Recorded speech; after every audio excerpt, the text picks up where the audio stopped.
welcome to my channel. Hope all are doing good. Yes, so today we'll learn something interesting through a story and some activities. So come, let's learn together. Okay, so the story starts here. Once there was a king who was a religious person. So what he used to do is he used to celebrate his victories by offering gifts to God. In that way, he once got a crown of gold and he wanted to offer it to God. But before doing it, he just doubted for its purity. So he called for a scientist named Archimedes, who was the great scientist in that town that time. Okay. So he asked Archimedes to test for its purity without damaging it. So Archimedes was thinking about this problem for days because at that time there weren't many inventions, right? So he was thinking about it and he got a solution where, while he was lying in his bathtub, and without even dressing up, he just came out shouting, "Eureka! Eureka!" That moment is called as Eureka moment. I hope you have heard this word, yes? So what actually happened is when he started lying in his bathtub, he found that water is getting displaced. So something got into his mind. So what he did, he took a vessel and filled it with water and dipped in it the crown of gold and found the water displaced from it. And next he took another vessel and filled it with water and he dipped equal mass of gold, which is equal to the crown of gold, and dipped in it and found the water displaced. He compared both the water displacement and found that they were different, from which he concluded that there was impurity in the crown of gold. Okay, so the principle which was used to find the impurity of substances was then called as the Archimedes principle. Using this only, the method to find relative density of substances were established. Okay. Archimedes principle is like this. When an object is immersed in water, it displaces a volume of water equal to its own volume. This displacement is due to a upthrust or a buoyant force. Okay. So we will see with the example. So before which I wanted to explain a term called buoyant force. Buoyant force is nothing but a upward force. Okay. That is exerted by the water on the object. Okay. You are clear with what buoyant force is? Yes. Now we will see with the example. Okay.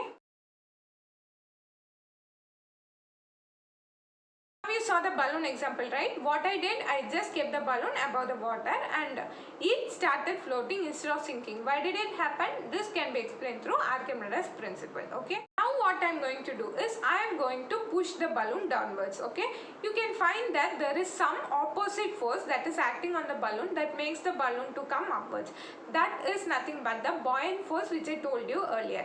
That is an upward force that is exerted by the water on the object, that opposes the weight of the object. Okay, here the object is balloon. Okay, now we are clear. What will happen? The water get displaced. Okay, clear? Yes.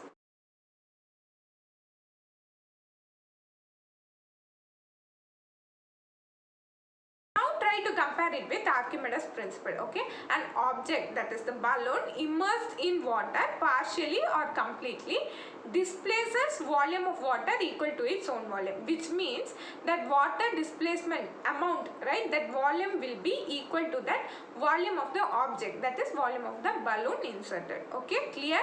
In simple terms, Archimedes' law can be said as the buoyant force on an object is equal to the weight of the fluid displaced by the object. Clear? So, the buoyant force acting on an object is nothing but equal to how much water is displaced or how much fluid is displaced. Clear?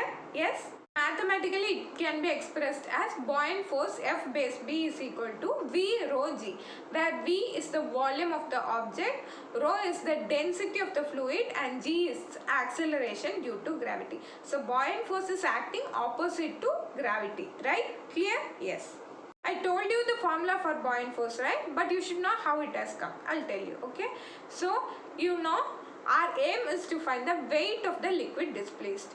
Okay, so weight is nothing but mass into acceleration, right?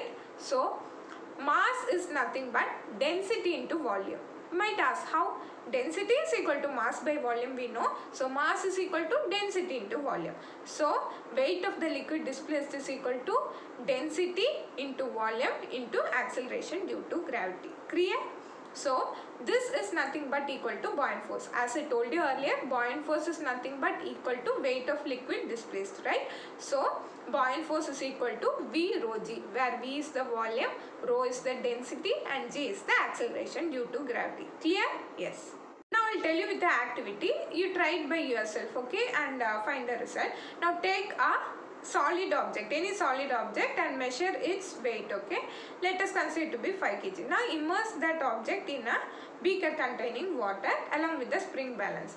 Now measure its weight, okay. It will be reduced, okay, either to 3 kg or 2 kg. Let us consider now the weight is 3 kg. That is 2 kg is reduced from the previous one.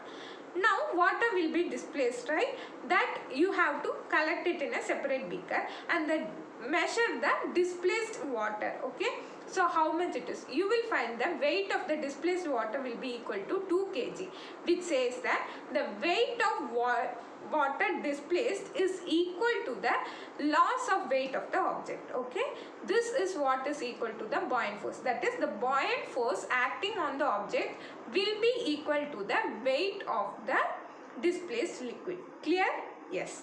So this is the principle seen in ships and boats. Have you ever wondered why does ship and boats float? It is because of the buoyant force. That is, the water displaced, the weight of water displaced is greater than the weight of the object itself. Okay, clear?